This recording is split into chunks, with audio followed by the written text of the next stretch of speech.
All right, back from our summer solstice. How are Sure, things out yeah. west, Steph? Yeah, things are, I mean, aside from all the hiccups, things are great. I Um, saw some amazing pictures of you and your dog kind of like in the mountains, just chilling out. It looked pretty incredible. yeah, yeah, we got the all clear to go out. It's about an hour drive to the mountains. So we just did a little soaking up nature kind of weekend, which was really, really, really nice. Good for the soul. It looked like a postcard. It was so beautiful. It is. It's pictures just never do it justice. Yeah, Yeah, absolutely. How about you? Is any dogs in the office today? there's some dogs here. What do we got here? Come here. Now she knows I'm going to pick her up, so she's ignoring me. Come here. We got Is it your little fluffy clouds? this one here is a bit of a bell. Usually likes the camera. Daisy's gonna come over now. She wants some. Yeah. Daisy. Daisy. So sweet. Oh, Yeah, Sadie misses the office. Daisy here. Misses ripping around. How about Joseph and Shanza? Any pets kicking around under the desk there? No, my cat's a pain sometimes and he's just gonna go everywhere and I'm just so allergic to him. I feel so bad, but I'm already not feeling well and if he's here, he would have amplified how stuffy I'm feeling. So the door is locked and I'm here alone Why do you have a cat if you're allergic to cats? because I don't know, he's so cute. Like how do you not want a pet in the house? And everyone else loves him. So I have my Arius on standby and I'm ready to go and being a loving brother and a loving pet owner just Oh with my. I was gonna say give it to me, Joe. I'm ready to adopt your cat. you can come babysit. My my aunt's the same way. Her and her husband are just absolutely allergic to all animals. They had like two dogs, three cats. They're always like taking in strays and fostering them until they get better. And they're just both like just allergy pills nonstop. But the things we do for animals and Oh yeah. our little ones. But this is a not children, but that's sort of on topic of what we're going to be touching on today is little ones, family members, little children to say. Where's little Johnny gonna go to school this year? Little Johnny, little Timmy. You need a Yeah. little Jennifer too or something, right? Mhm. Little Sally, Yeah. for sure. It's a tough subject, This is one of the high seasons for family lawyers when it comes back to school. It's not as bad this year because we've kind of swung out of the pandemic, but it seemed like the rules were changing every day for a while there. Yeah. And I find that parenting and finances are, they're some of the biggest pain points in Yeah. relationships. And, that sort of translates into separations as well. So definitely a big topic that we're talking about today, a very applicable topic given, we're creeping up on the September long weekend. Back to school is right around the corner. So I think our back to school or back to after hours came at a really perfect time. Yeah. And in Ontario, usually next week, right? Tuesday's the big day Tuesday. for a lot of the kids. I know in parts of the US, they go back in August. A lot of university students go back in August, but grade school, high school, next week's the big week. That it is. Yeah, there's so many, like Steph said, sticking points. Public versus private.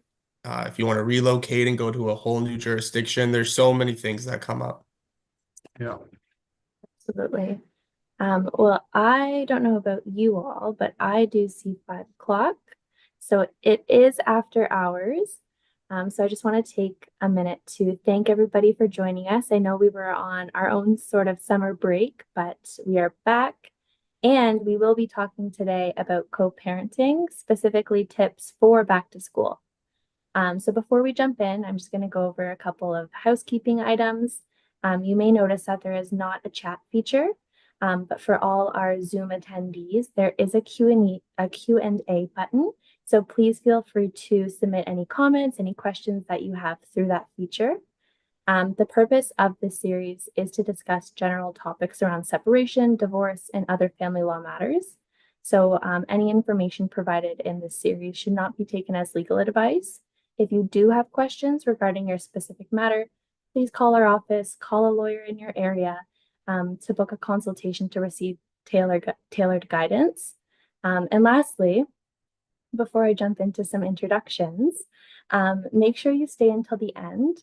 We will be sharing how you can schedule a free 20-minute meeting with one of our lawyers. So stay tuned. We have operators on standby. We do. We have They're open. Yeah. always open.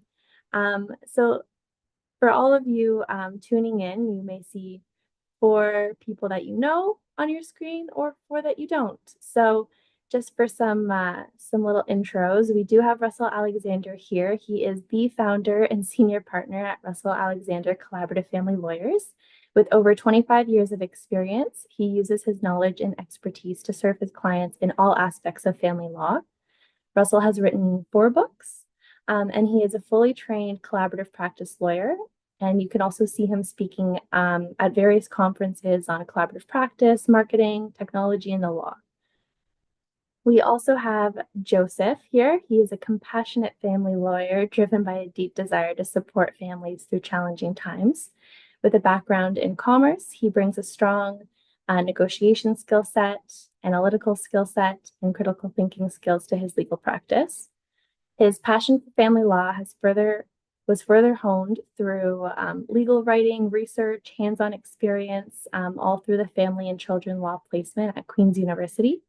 And during his articling period, he gained confidence in handling a wide range of family law matters. Joseph emphasizes active listening, clear communication, and empathy, fostering a comfortable environment for clients to discuss personal matters. We also have Shanza. Shanza is a dedicated family lawyer with a strong focus on compassionate and effective legal representation. Her background in business management enhances her strategic approach to legal matters. She excels in negotiations, achieving favorable settlements through strategic dialogue and strong advocacy for her clients.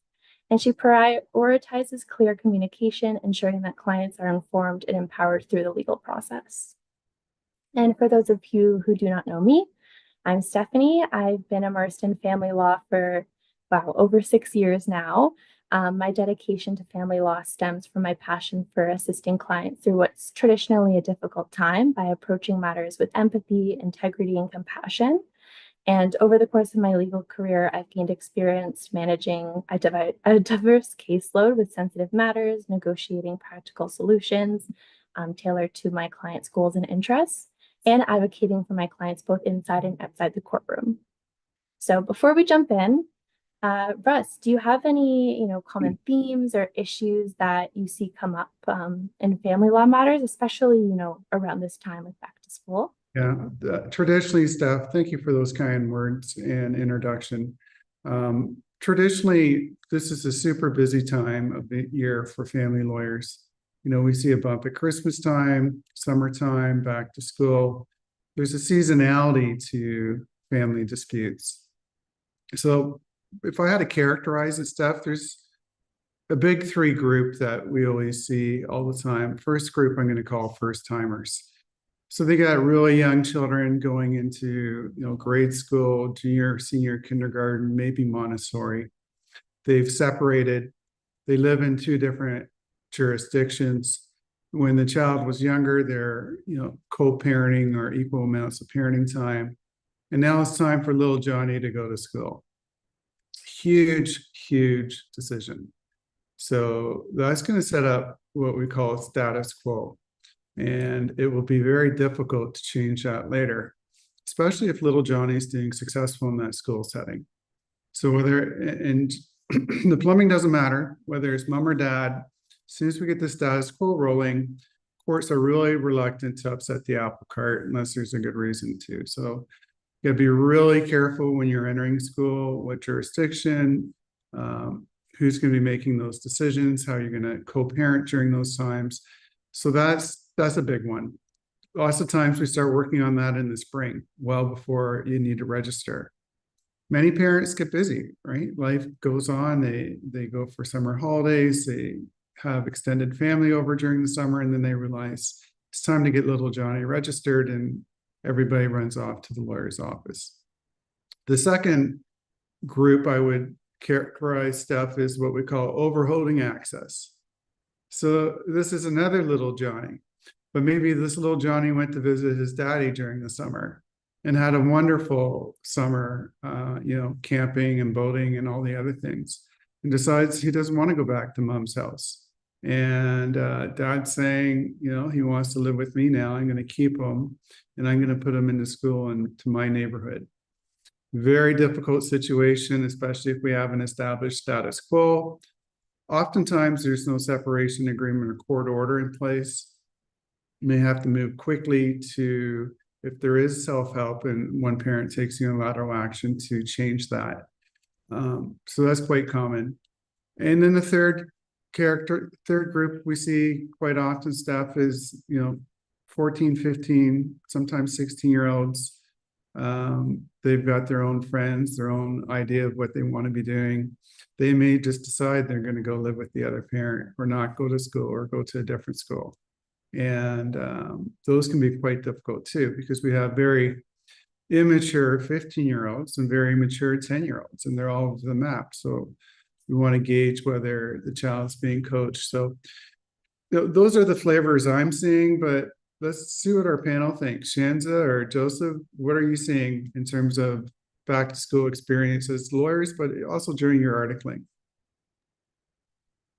Shanza, you want to go first? Yeah, Shanza, you want to take a stab? Yeah, I'll say. So I've noticed, just as Russ, you kind of mentioned that between these three stages, the decisions and the communication and the conversations that the co-parents are having, they differ so much. If you have a kid who's just starting school, you are going to be co-parenting a child who is going to school for the first time. The conversations they're gonna have are gonna be focused on, for example, what school they're gonna go to. And as firsts go, they're not always smooth, right? So you want to be able to have open communication where expectations are clear. You want to be able to talk about preparation for what the child will need when going to school, setting up routines, because now they're going from being home all the time to starting school. So how are you going to transition them to a completely different routine where they were at home versus now they have school every day? So the conversations differ so much depending on what stage the kids are at. And then if they're in school, again, now you're more focused on staying up to date. Now they're getting older. They're going to be taking part in extracurriculars. So those are new conversations coming in right there.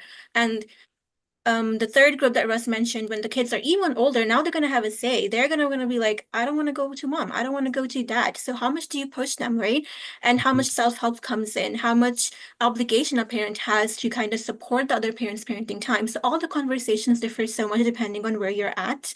But yeah, that's like a little, my kind of teeter on all the conversations you want to have if you have kids going back to school for different age groups. And yeah, Joseph, I'll also let you kind of take the lead now on this. Yeah, no, for sure. I think a lot of great points were raised by both you and Russ. I think a lot of people also forget is that you're going from a unified household, unified family income. Now parties are separated. That often means that the finances are not necessarily going to be there. Um, Incomes are going to be separated. Sometimes parties are going to be living separate, which means, those incomes that they're earning are going to be attributed to their own households.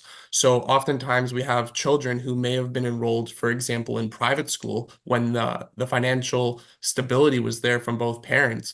Now we see that there's two households, two separate incomes. Maybe the funds are not going to necessarily be there for little Johnny, little Timmy, little Sally to be enrolled back in private school. And decisions are have to be made whether the child's going to be going to a public school in that jurisdiction. So that's just one of the conversations that often arises. But as Russ and Shanza both mentioned, different age groups. regardless of even the age groups, there's always going to be that one theme coming back, and that's going to be communication and how it is effectively done. Absolutely. And Joseph, you touched on something interesting too, which has come up in a lot of cases that we've the firm has dealt with over the years is jurisdiction. Russ sort of touched on it. If it's the child's first time going to school, mom lives in Oshawa, but dad now lives in Peterborough, you know, even though in the summer a shared parenting time was going to work effectively, now we have to look at the commute to school. What's going to be realistic? If it's a 16-year-old, that's going to look a lot different than a 4-year-old. And where is the line? Is a 15-minute commute the average? Is it 30-minute commute? So all of those things, I've seen come up in cases, and different judges will rule differently. I've seen judges rule 25 minutes for a young child is sort of the sweet spot. I've seen them say, no, 40 minutes is okay. It's a private school, it's a Montessori, 40 minutes is acceptable. They can nap, they can have food on the way. So that's definitely a topic and a sticking point that can come up, when we talk about this back to school sort of process and planning. So everyone, all of us here sort of talked about communication and how that can be instrumental to parents being able to work together to make the transition as smooth as possible. Joe, do you have any strategies or tips for maintaining open and constructive communication for co-parents?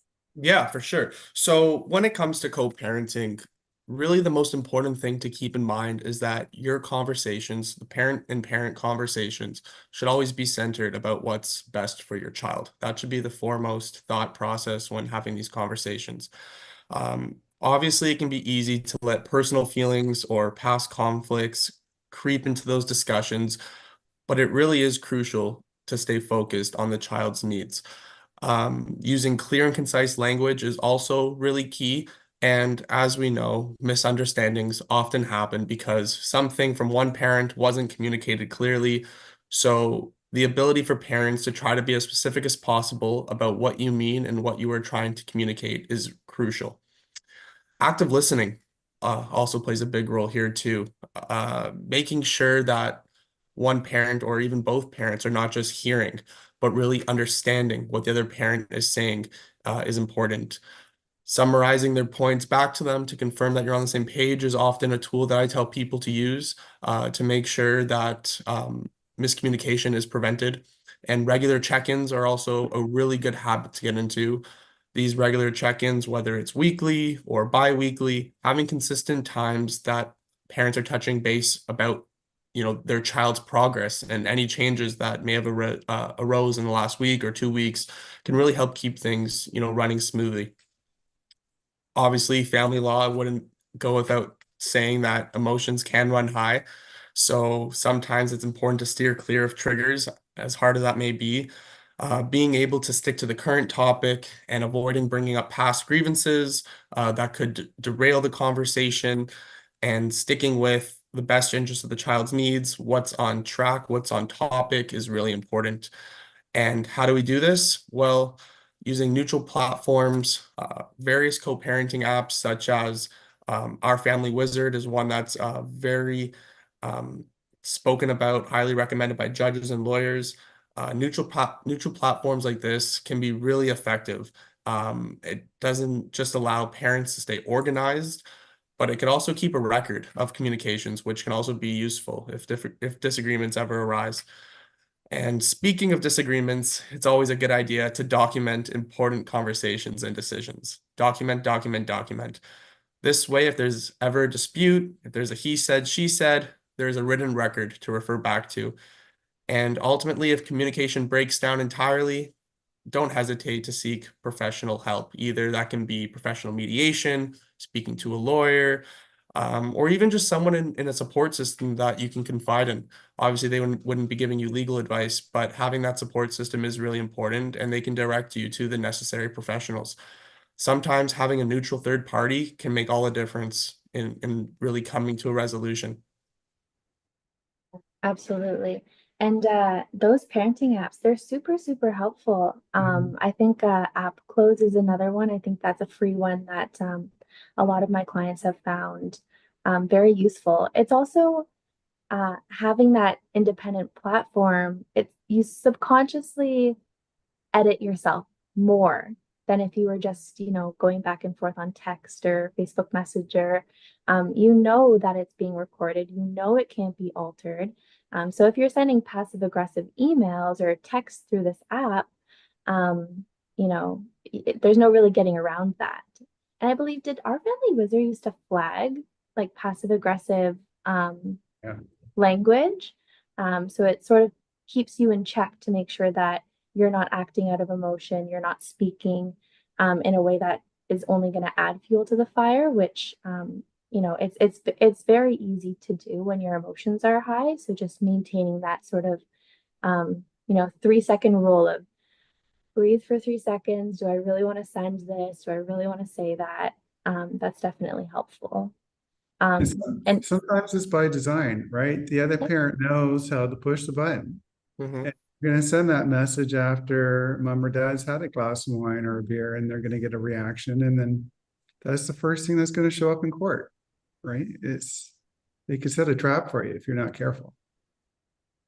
so if you find yourself in those sort of circumstances, yeah, just remember what Joseph said, all those communication strategies to utilize to make sure that you can only control your actions. So just make sure you're, taking accountability and doing what's best for your kids. Um, and schedules and life can get busy and, it can be hard to sort of manage that, stay on top of communication with, the individual that you're co-parenting with. So are there any, Shans, I'm going to flip it over to you, any strategies for managing that, hectic, busy life, back to school activities, parent-teacher meetings? How can clients navigate that? Yeah, I'm kind of going to piggyback on some of the things that Joe said because communication, again, really comes into play when you're trying to coordinate schedules and staying up to date with what's going on with the children's lives. And as co-parents, you both want to be involved and you both want to stay up to date and on top of things. Keep track of activities, when and where it's happening, who's taking them, any school events, parent-teacher meetings, performances. So to stay up to date, you want to keep a record of these things so you don't miss anything. And as co-parents, this can be an even heftier task because you want to avoid any conflicts in the event that there is a miscommunication. And when people are separating, there are chances that miscommunication will lead to increased conflicts. So you want to stay up to date to kind of avoid going down that path. Um, Especially in particularly like tense co-parenting relationships, the smallest issue can easily get blown out of proportion and can create huge conflicts. Missed appointments and misunderstandings are especially conflict prone, which is why I would say even having a shared calendar is important. So some people will do a shared calendar where they will set up important dates and keep track of any activities. And this is all happening in one place in that one calendar. It helps both to stay informed, and it also cut down on the chances of any double booking or missing events. And you have a clear track of what's there, what's not there. So it's hard for the other parent to kind of come at you and be like, "You never told me." Well, it's in the shared calendar. People also use like stuff. You talk about the apps, right? So apps are another thing. If you don't want to go with the shared calendar, there are some other ways to keep track. So you can maybe go with regular check-ins. You can have weekly or bi-weekly check-ins where you're kind of discussing the schedules and upcoming appointments or dates. This is more applicable when co-parents are on good terms and they're able to communicate with each other and kind of, work around each other's schedule and see what's coming up, what's not coming up. I would also say email updates is also an option. So send updates with important dates and changes. This also helps keep a record of what was communicated and agreed upon. And co-parenting apps, they're built for this purpose. They're designed so that parents can communicate using these apps and kind of filters all the unnecessary aggression and conflict. Yeah. And it gets even more complicated and hard to navigate so many moving parts. If you have multiple kids at different ages enrolled in different extracurriculars. Like Joseph mentioned, you used to be this unit, this one household. So, now you have two independent homes. You might be going to three different, gymnastics and then hockey and then horseback riding. So being able to co-parent effectively, it's only going to help your kids succeed. Obviously, it can be very challenging and difficult, but as much as possible, we want to help you navigate this new life and this new routine so that your kids can, continue to live life, go to all the things that they want to do, and have, two parents that really love and care about them. And all of these decisions, Russ touched on it about decisions with where to enroll a child for school, what extracurriculars can be afforded now that you have two, financially separate households. These decisions are huge when we talk about separation agreements, when we talk about court orders, when we look at the parenting component of a separation, decision-making responsibility is one of those key elements. So in order to try to mitigate any arguments or fights down the line, it's always very useful to try to implement decision-making protocols from the outset. Clear guidelines for who's going to make the decision. If you're jointly going to make a decision, what's a reasonable response time? So there's different types of decision-making setups. You have sole decision-making responsibility, which means one parent sort of has the final say in any major decision when it comes to a child. This may be because that's always been the status quo. It may be because one parent was, unable to be there to make those types of decisions, or for other, health or safety reasons. So that's sort of one element where one parent is sort of having the final say. But often we always recommend, if it's safe to do so, if it's reasonable to do so, that they consult with the other parent. So if the parents have more amicable communication, they're able to communicate more effectively, that's where we typically see joint decision-making responsibility. So both parents jointly together as a unity will decide. No parent's going to make a unilateral action or engage in self-help to sort of, take that decision or that say from the other parent. But often, if communication is a little bit sensitive, it's good to have rules or protocols in place. If one parent brings up an issue that they need the other parent's say on, could you please provide your position, your thoughts, your decision, in a reasonable time frame, whether that's 48 hours or if it's, for an extracurricular in the summer, maybe you talk about that the month before. Things like that are really, really helpful to implement, whether it's through a parenting agreement or just amongst yourselves.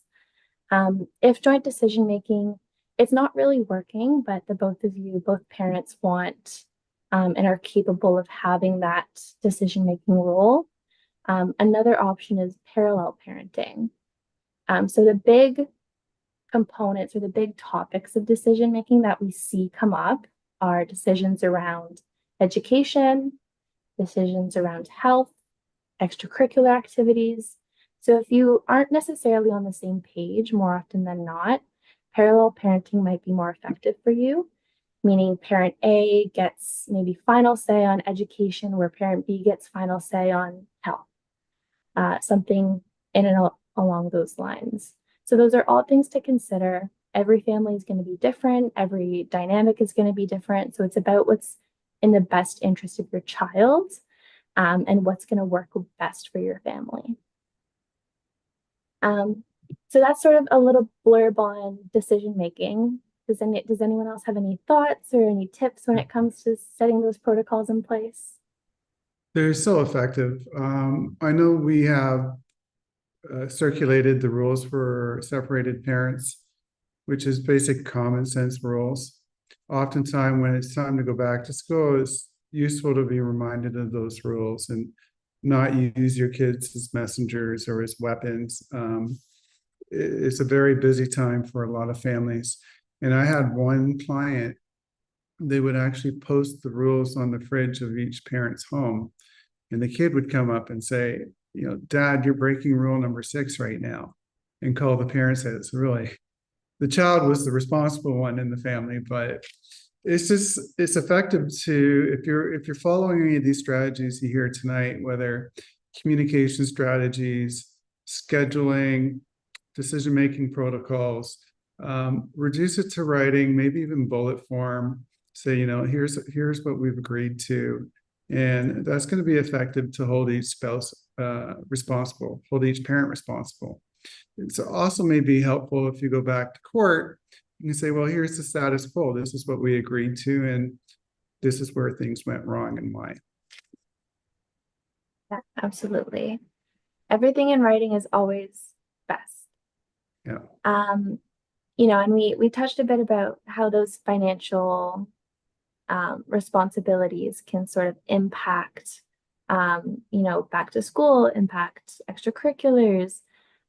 Joe, do you mind touching on, how parents can manage school-related expenses? What about supplies, uniforms, field trips? Those are all sort of little things that maybe parents don't consider at the outset, but when they come up, it's like, oh gosh, what do we do? And Yeah, they add up. They do. Yeah, I remember especially toward if you got like a star like Joseph playing rep hockey, you're probably looking at thousands of dollars, right, Joseph? yeah, no, definitely. That was definitely tough on the parents, but it's definitely a lot of money. But I remember as soon as August rolled around and they used to hand out these sheets for each grade, what items that you needed for back to school. And I was so looking forward, always going to Staples with my mom and my brother, and we would go and check things off the list that we got. And it's Get expensive, get right? your protractor, and do they even still use protractors anymore? Remember you I get used those to use the box, protractor. I don't know if yeah, they still use it, but I used to have that, got the that stencil crazy books. ass sharp thing that you had, and Yeah, I know everything. It was just always it was the best time of the year, always going to Staples. But when it comes to handling school related expenses, it's really important to understand that both parents are typically required to share these costs. And this includes, as you mentioned, things like school supplies, uniforms, even field trips. And these types of expenses comprise what's called Section 7 or extraordinary expenses. And these expenses are in addition to the table child support amounts that likely one parent is paying to the other parent. The parent paying is the payor, and the one receiving is either the recipient or the payee. And that's, like I said, in addition to these Section 7 expenses. So in most cases, parents pay their share of expenses, Section 7 expenses, per their proportional share of income. So this means that if both parents, for example, earn, let's just say, $65,000 a year, then these expenses would be split 50-50.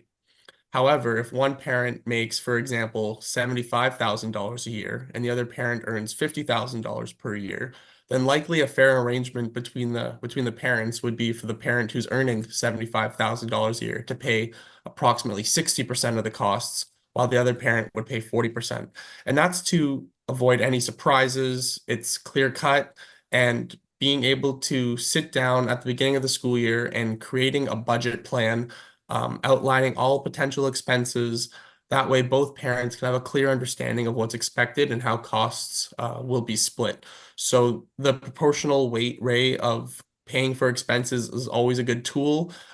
If you believe that both parents should be paying 50-50, if incomes are pretty much in line with one another and both have that residual net income or that disposable net income left over, that they feel that they should be splitting those expenses evenly, that's all right as well. It's just a matter of what agreement that the parents come to, but moral of the story is that this should be done well in advance of the school season starting. Going back to communication again, early communication is really crucial here. And I know, as I mentioned, by discussing upcoming expenses in advance, both parents can prevent any last minute stress or any disagreements. And as sort of an example, Parents might also want to consider using either a joint account if they have one already, if they're still separated, but they haven't gone through the process yet. If they have a joint account, they can use that, or even an expense tracking app to manage and keep track of these payments. This not only ensures, the transparency, but also makes it easier to handle finances fairly. Also, one parent can pay the expenses in full, and the other parent can reimburse them their share of the expenses. Moral of the story is that there's a lot of way in which parents can share these expenses for their children. It's also really important to clarify what qualifies as extraordinary expenses in family law, especially even in Toronto. And these are typically costs that go beyond regular child support, which I mentioned earlier, like certain school-related fees, and both parents, like I said, are usually responsible for them. And if disagreements over expenses do come up, having a plan for dispute resolution in place is essential. Whether through mediation or going to your lawyers and negotiating from that standpoint, it's really good to know how you'll handle conflicts even before they arise. And you'd be surprised what counts as an acceptable expense. I had a case management judge. He told me cell phones are a reasonable expense, and he's ordering that the child have a cell phone. Yeah, and I think you used a very critical word there, reasonable, right? There is a test of reasonableness that needs to be applied. If, prior to separation, your kids were, getting they weren't enrolled in these high expensive sports. They weren't getting, new materials, new clothes every year. It was sort of, every other year. To then try to bind, post separation, to bind the other parent to, well, no, Sally says she wants to do horseback riding now. Yeah, She wants to have $10,000 equestrian horse camp, right? yeah, she only wants to wear Dior. She only wants to have an iPhone. It needs to be within a realistic and a reasonable frame, because you are sharing those expenses. And if you are the higher income earner, to bind maybe the other parent to those expensive luxury items, that's not reasonable. It's not fair. Yeah, even So when it comes to hockey stuff, the cost difference between rep hockey, a AAA program and house league could be several $1,000s. And if the child was playing AAA prior to separation, that might continue, but the judge may say, no, it's unreasonable after separation if he didn't have any interest in that. absolutely. So all things to consider, all things to bear in mind, all things to, if you are having trouble navigating, speak to a lawyer. They can definitely help guide you and help you understand what may be reasonable, what's not, and other things that you might not have considered. And speaking of those legal considerations, what are some of the rights, obligations of co-parents, especially here in Ontario, about schooling? Joe, I'm gonna flip it back to you. Yeah, no problem. So, parents, understanding your legal rights and obligations as co-parents, I know I say it, but it is essential. And this is especially when it comes to your child's education. One of the first things to consider is how decision-making responsibility has been addressed, either by agreement, court order, or through the status quo. Steph sort of spoke about that briefly. And in Ontario, as Steph did mention, there is a distinction between joint and sole decision-making responsibility, and this determines who has the final say on schooling matters. Not only schooling matters, but for the purposes of today's discussion, we're just going to be focusing on the educational aspect. Um, Regardless of the decision-making responsibility arrangement, both parents typically have the right to access school records, attend parent-teacher meetings, and be involved in major decisions about their child's education. And it really is important to make sure that these rights are respected and to communicate with the school if any issues do arise. Including schooling related provisions in your parenting plan, if you're um, in search of creating one, or even if you're going to incorporate them in a separation agreement that doesn't have a specific parenting plan sort of attached to it as its own schedule, but either a fixed parenting plan or a separation agreement is definitely something to consider. In that, you can outline who is responsible for school drop-offs, who will attend school events, how you'll handle communication with the school, and really having all these details ironed out in advance, either through a parenting plan or through a separation agreement, can prevent confusion and conflict later down the road. If disputes over schooling do come up, it's really important to understand the various legal avenues that are available to resolve them. This may have to involve family court intervention. It could involve mediation if parties choose to go that route. Obviously, it is depending on the situation. And finally, if one parent is considering relocating, I know Steph spoke about that previously, it's really important to understand the legal implications, especially if the move will affect the child's schooling. Relocation can complicate parenting arrangements, so it really is important to handle it carefully and obviously within the legal framework.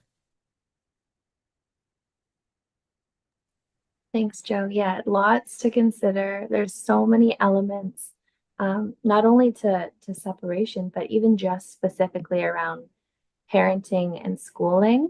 So it's definitely important to understand your rights, your obligations, and to seek help, to seek legal advice, guidance to help you navigate that as you move forward. As much as we would love to be fortune tellers and to have a crystal ball and be able to predict what's going to happen and to plan for everything under the sun, sometimes emergencies happen. Things come up that you can't anticipate, things that never in your wildest dreams did you expect. Russ, I'm gonna send this your way. How can parents handle those unexpected situations? Whether it's school closure. I know, where's wood? We touched wood that we're past the pandemic, but that's something no one would have expected. How can parents, pivot in order to accommodate those types of unknowns? Yeah, I think my advice would be to normalize it. And a lot of tonight's advice is planning and putting a process in place. And that's no different than emergencies. They're going to happen. They happen to all families, usually when least expected. Some people say they'll happen in threes. We've had some crazy weather with floods and storms. We've get some serious winter storms in southern Ontario, ice storms during the winter months. It's going to happen, so plan for it. 4 points in no particular order.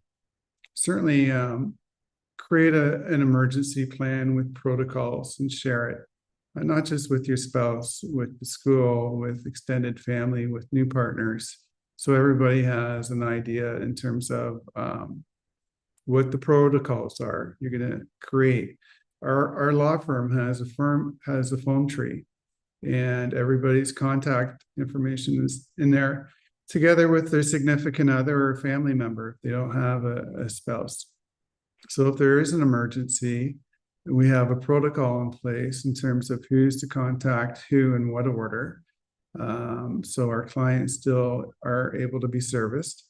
We had to implement it a few times. We had a flood in one of our offices that shut down half of our network for a day.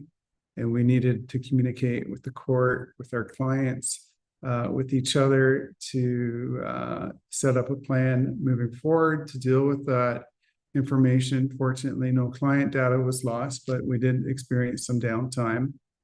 And that was something as simple as a water heater bursting over a server. That probably happened 5-10 years ago. I'm not sure if you're part of our firm at that time. And today, a water heater in this office was leaking, and we had to call an emergency plumber. Again, there's a different location. I don't know why there's water heaters above all our computer servers and wherever office we have, but it's certainly a design flaw. They're up in the ceiling. I didn't even know it was there. So we implement the phone tree. We have a plan to communicate to the team.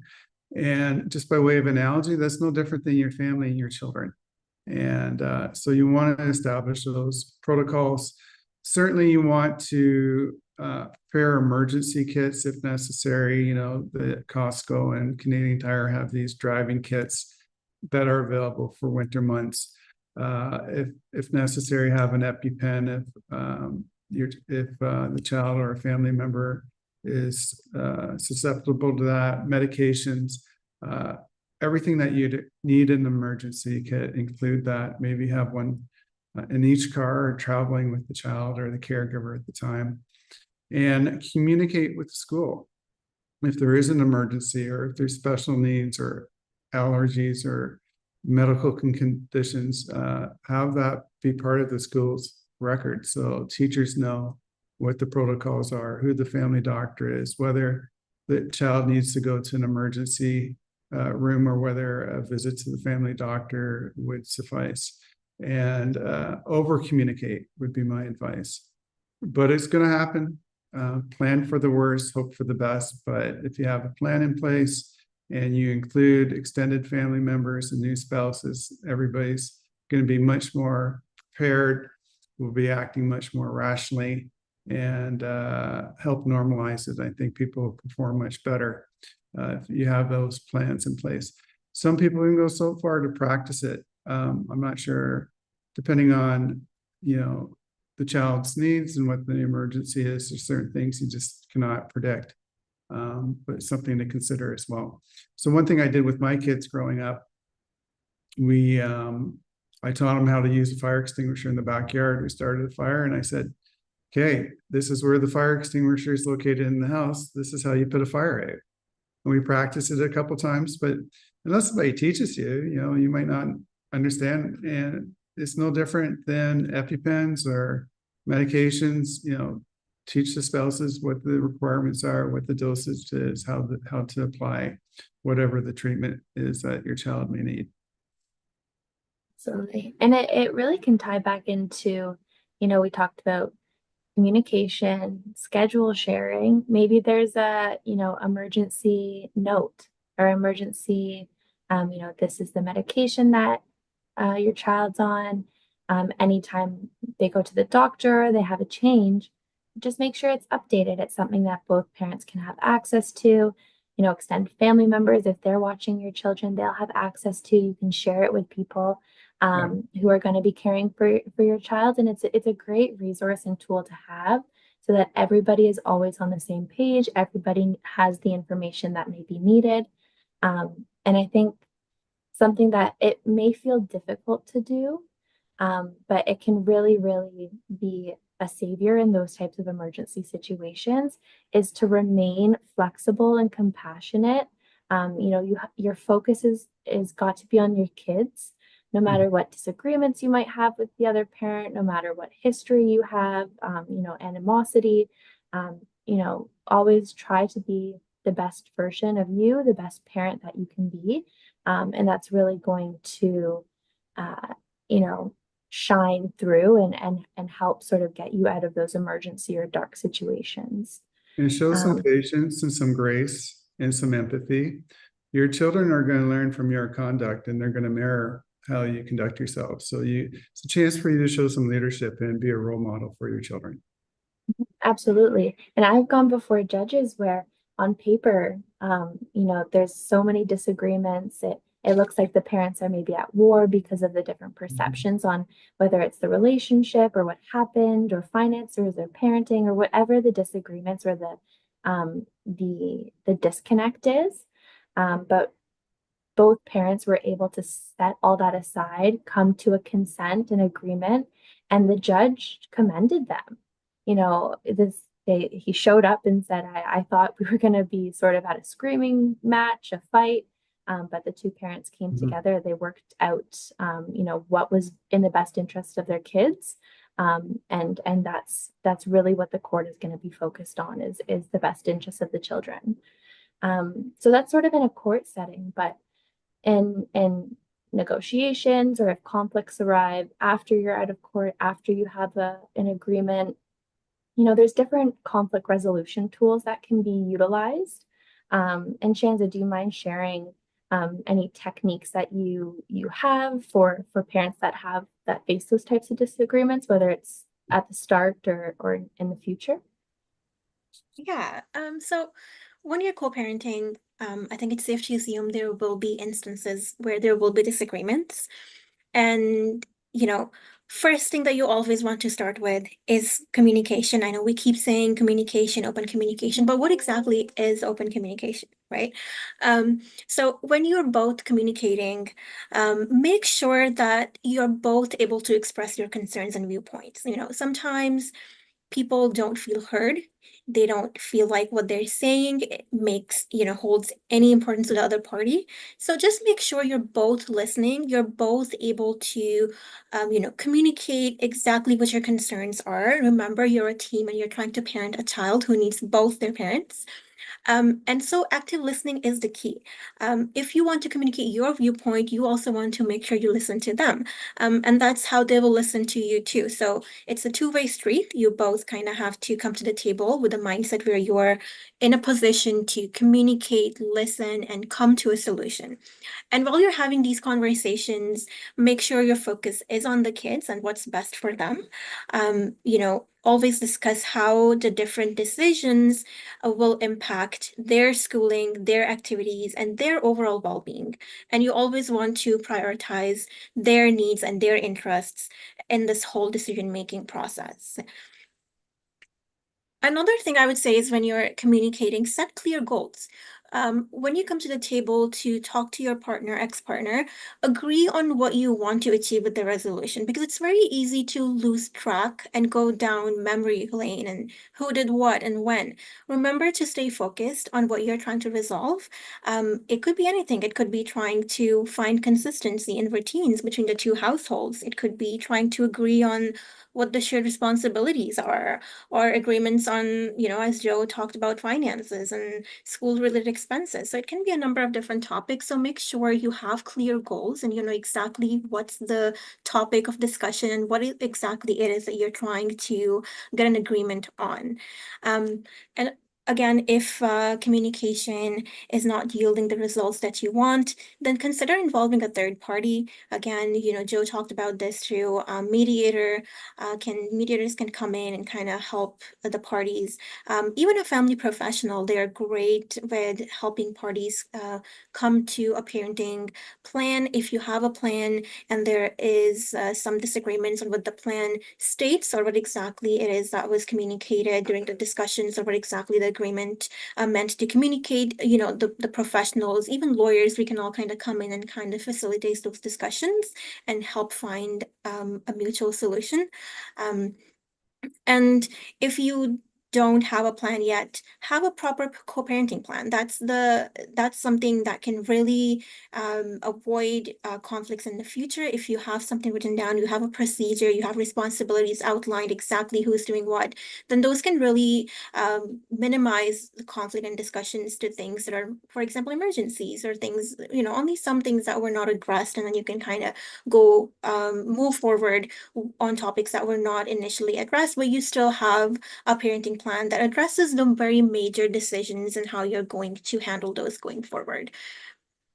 Steph talked about this: be flexible, be compromising. It's your kids. I know you both want to kind of have your say and you both have your understanding of what's best for the child, but be able to compromise in finding a middle ground and listen to your child and their needs and what they want. Avoid blame and criticism, and seek support. Seek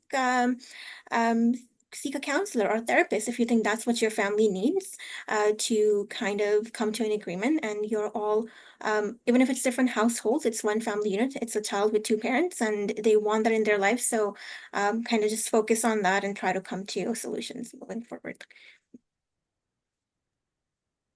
Yeah, it's definitely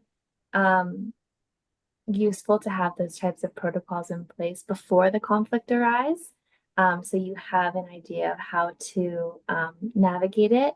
But even if you don't, using those tools that Shanza mentioned, speaking to a lawyer, speaking to a third party, like Joseph mentioned, some support system, maybe you feel like you have to vent, maybe vent to your best friend, vent to your mom, so that you can sort of come back and have discussions with, the other individual you're co-parenting with in a more relaxed, you've kind of gotten that out of your system and you can focus on the task at hand.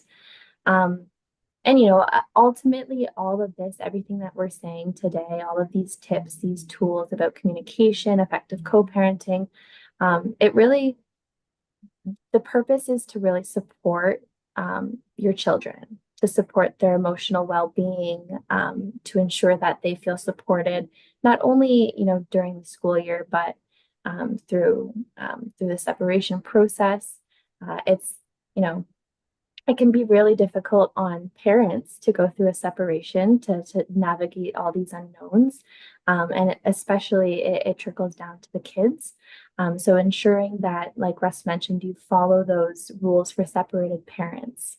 I believe we can send those out in the show notes. So if you don't have them, we'll provide that as a resource to you. But it really does boil down to treat others how you would like to be treated. Don't talk about the other parent in a negative light to your child. Avoid using them as a middleman or as somebody to sort of transfer information through, and put them first.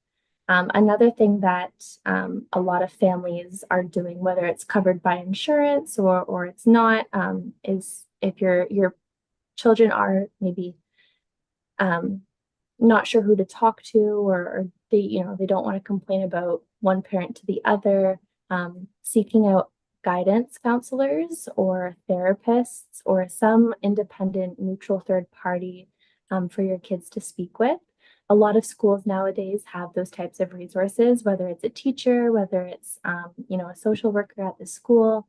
Those are definitely things that I always encourage my clients to look into and to see if that is available to them or something that both parents can agree to enroll or register their children in. Not only does it provide some weight off of the child, they have somebody that they can go to speak to, but it's also good if there's any concerns that the child's not maybe comfortable speaking to you about. You still get to understand where they're coming from, how they're feeling, and to make sure that they feel supported. So we sort of talked a lot about communication, a lot about different parenting styles. Everyone's, going to be raised differently, have different perceptions on what the right way to parent is, what the right way to, discipline or how many extracurriculars to enroll your kid in. So something that, both married and separated and, together parents face is balancing these different parenting styles. How do you find common ground? How do you, respect somebody else's parenting style that you don't agree with? Like, how do you navigate that? Russ, you've had, gosh, how many cases walk through your desk, walk through your door? Do you have any tips for parents who have polar opposite parenting styles, how they can sort of come together for their kids?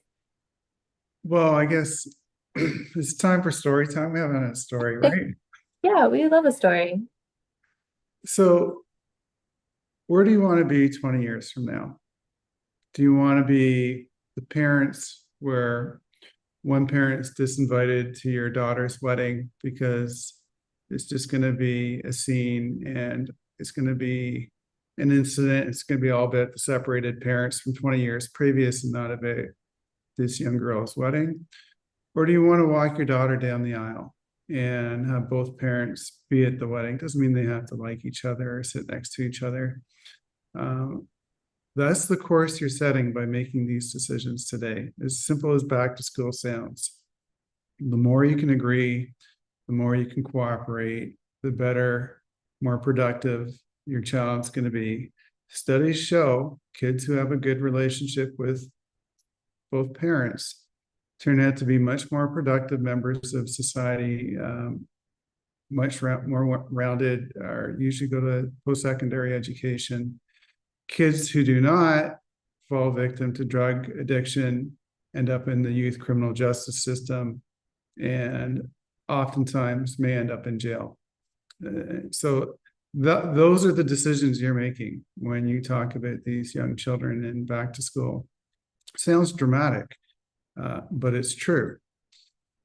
Carrie Heinzel, a family professional we work with, financial professional we work with all the time, but she's always got great insight into parenting styles. She sees the best and the worst. And it's not like a car, right? These kids don't come with an owner's manual.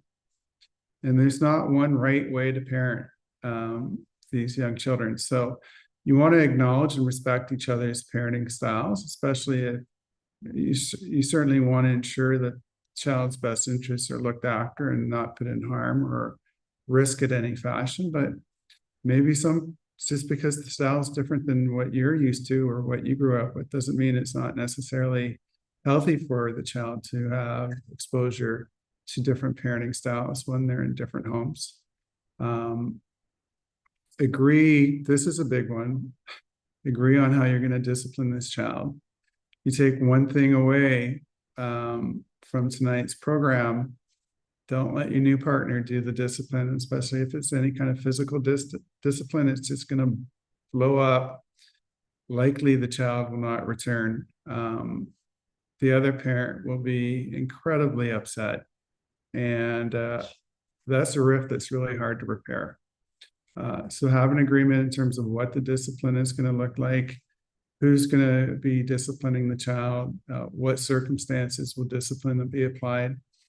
Certainly discipline is necessary and an important part of a child's development, but certainly get an agreement regarding parenting styles regarding discipline.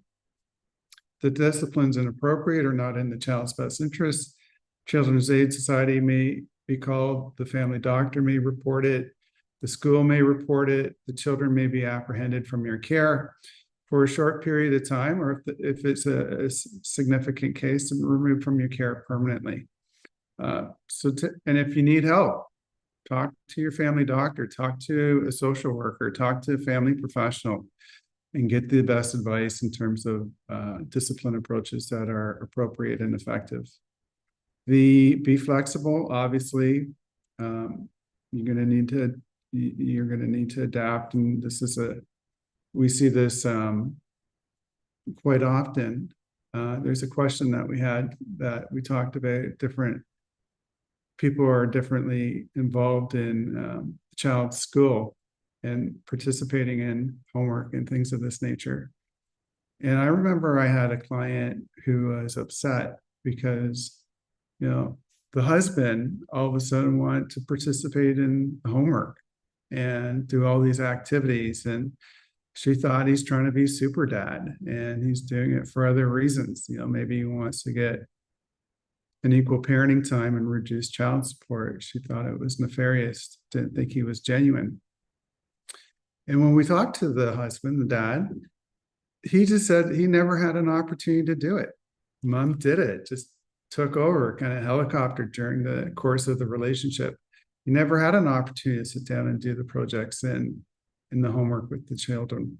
And so after they separated, he actually had this opportunity to participate in schooling while the kids were in his care. So it was coming from a place, from his heart, compassion, completely in the child's best interest. But this is the kind of change you're going to see in spouses and parents after you separated. People who didn't have a chance to step up during the course of the relationship for whatever reason now have an opportunity to do so. So be flexible. If at all possible, if there is a dispute, talk about it privately with the other parent and try to provide a united front to the child in terms of whatever the issue happens to be, of the flavor of the day, little Johnny's got, whatever the case is. Provide that unified front. Kids these days are so smart, so intuitive, and pick up on so many signals that, if they think they can divide and conquer, play the parents off against each other, that may be the route they choose to take. I'm not saying all kids are like that, but you're providing a unified front on your parenting approach and communicating with the child. I think you're going to be in a much better place. Absolutely. I know we sort of touched mostly on parents. Before we kind of wrap up, one conversation or one topic, that can come up is, what about extended family? What about grandparents? Do they have any say? Do they have any leverage or pull when it comes to parenting decisions or co-parenting? Shanza, before we sort of wrap up, do you mind sharing a little bit about, do grandparents have a say? Do they have, are there any guidelines that they can follow? Yeah, and Russ even mentioned this, even you did stuff earlier today about how just how a great resource they are, especially in emergencies and when you're dealing with children and parenting and schooling, things can come out of nowhere. Like a kid's sick, he's in school, both parents are at work. Who are you going to turn to, right? Extended family is there and they're a great resource. And you notice, I'm pretty sure we've all noticed this as lawyers, sometimes due to strong feelings that parents hold about their former partner, they feel the need to even cut off the in-laws from the children and the children's lives. Um, and, don't do that unless there are valid reasons. It's usually best to avoid doing that. Grandparents can provide love and they can provide a strong family bond, which is so important for kids who are going through separation and divorce.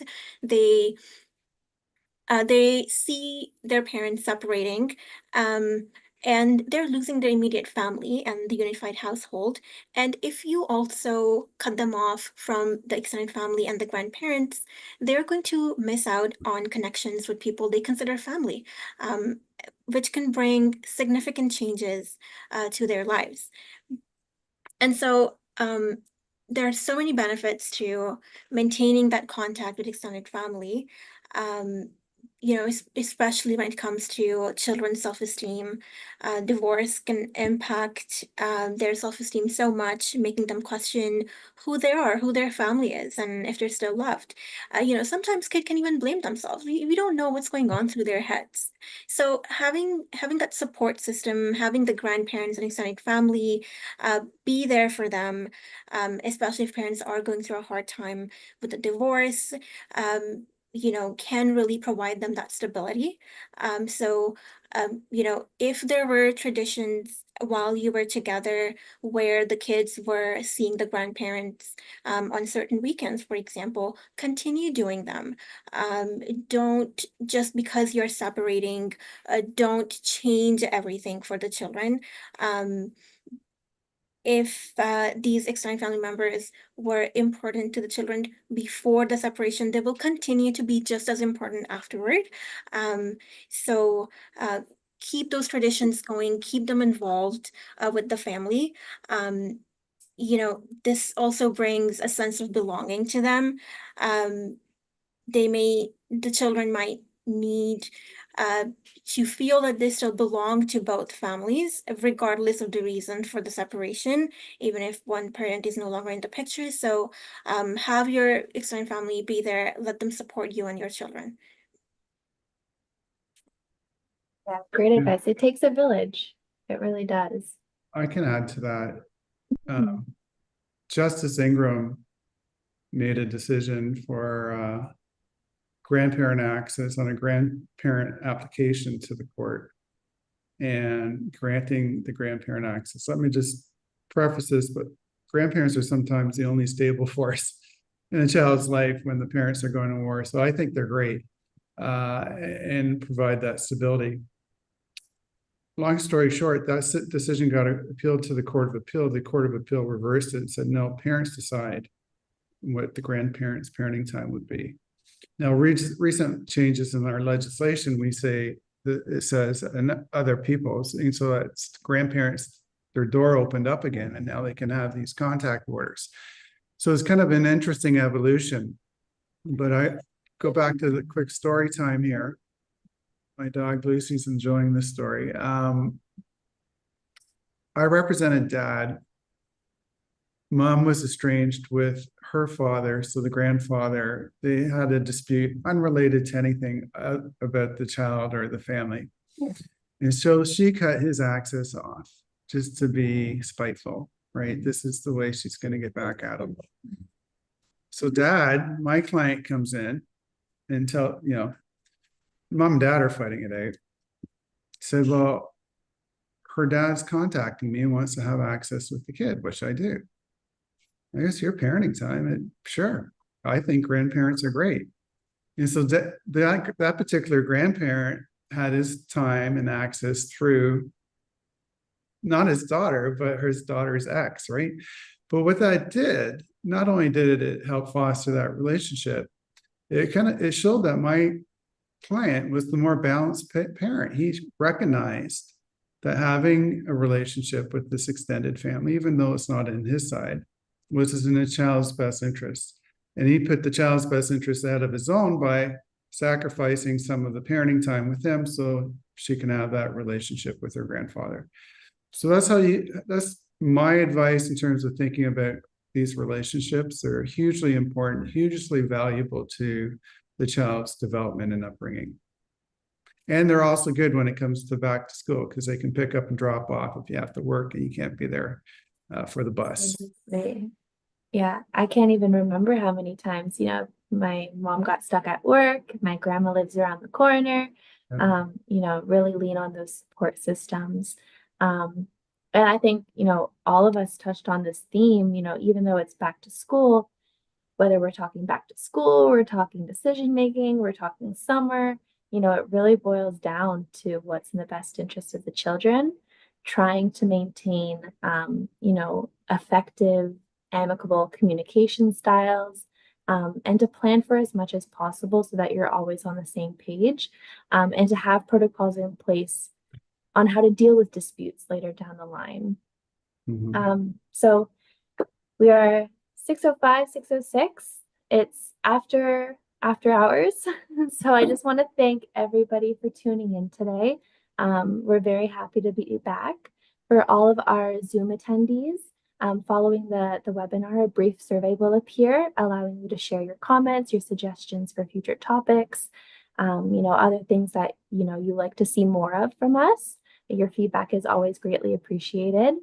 And I did mention at the start this opportunity to have a complimentary 20-minute meeting with one of our lawyers. So in order to take advantage of that, please provide the code back to school. When scheduling an appointment, you can call our office. Russ did mention we have operators standing by, so feel free to give our office a call to book that. You can also email Nicole at our intake department. That's nicole@russellalexander.com. Just make sure to provide that code back to school and to register before noon this Friday. Your appointment doesn't have to be before noon this Friday, but just register before noon this Friday. And we also have registration open for our next event, our next after hours next week, where we're going to be talking about domestic violence and legal protections. So in order to register for that, go to russellalexander.com/familylawnow. And you can also see all of the upcoming topics that are on the schedule as well. So thank you again for tuning in. Thank you to all our panelists. It's super fun to be back, not back to school, but back to after hours. Yeah, Shanza, Joseph, fantastic job tonight. Steph, great job hosting. Thank you so much. And I hope our audience has a great evening. Bye, everyone. Bye, everyone.